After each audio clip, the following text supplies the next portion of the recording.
Mac, I just seen Mac like 2 days ago. You in Chicago and you a felon and you in your video like this.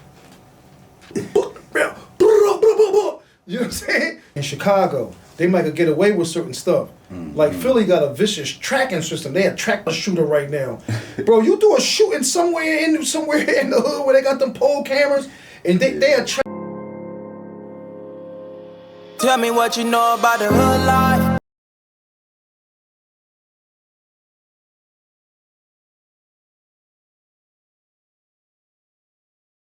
That's all. So, what were some of the crazy things you experienced as far as just witnessing behind the walls? Matter of fact, what was your biggest challenge being so young in there?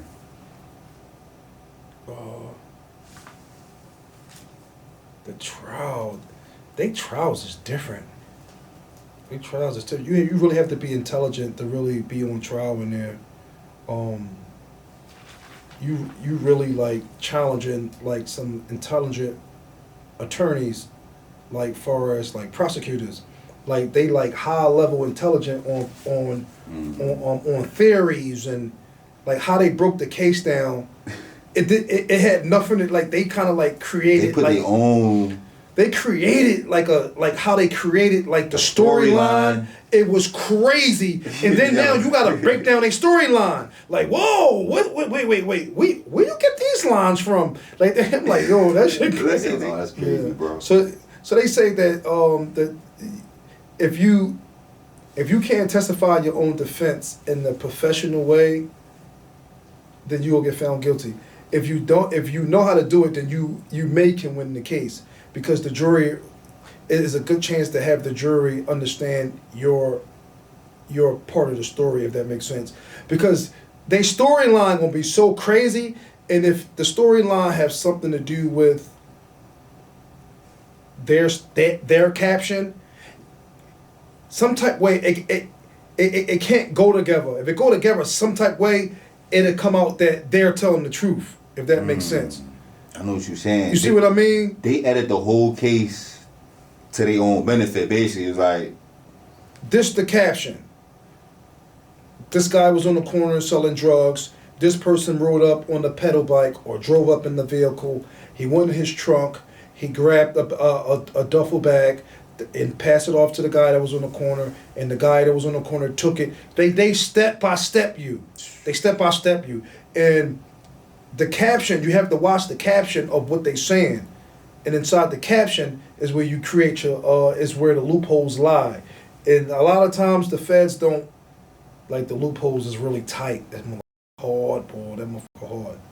I'm not sure if you was a book with some guys from Chicago, but I want you to talk about the differences between Chicago and Philly laws. And I say that because I try to tell the young boys, they mimic Chicago so much, but they don't understand it's two different systems. So they could put guns in a video and it's cool. For us, they knocking at your door the next day. Before that, as soon as they upload, they already getting the information. So what I understand, when I was booked with the dudes from Chicago, it still was, it was like the feds is the feds, the federal law is the federal law. It don't matter which states in the United States that you're in.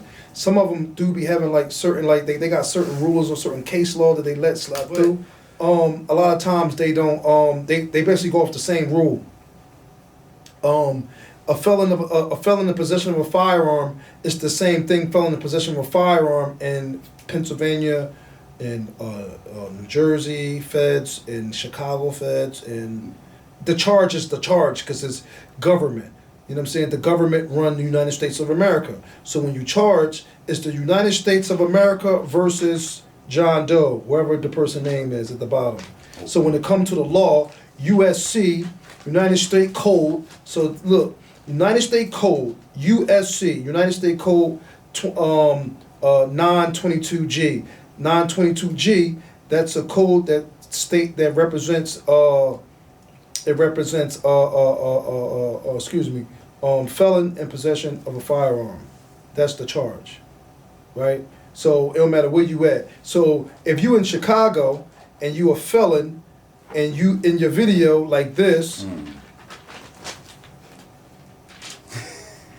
nigga going down, nigga going down. You know what I'm saying? You like that in the joint, it don't matter where you at, you could get booked.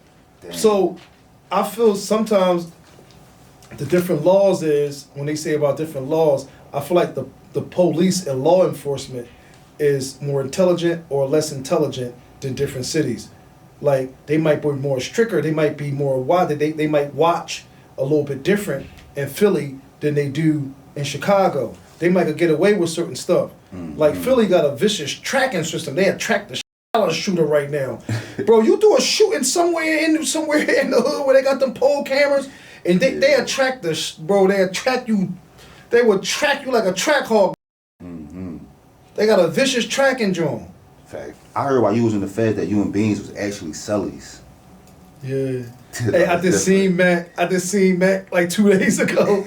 so the last day of Ramadan, and Beans pulled up and on the block. I didn't even know he was out here, or he was out there, because I came out the spot. I was cutting my nephew hair, and one of my nephews and that owed me money, he was scared to come in the spot. I feel tired of you ducking me. He was scared to come in the spot. He said, yo, he outside. Hurry up, Slida, go. He picking me up. So I run outside and I open up his car doors. He expected my other nephew to get in the car. I get in the car.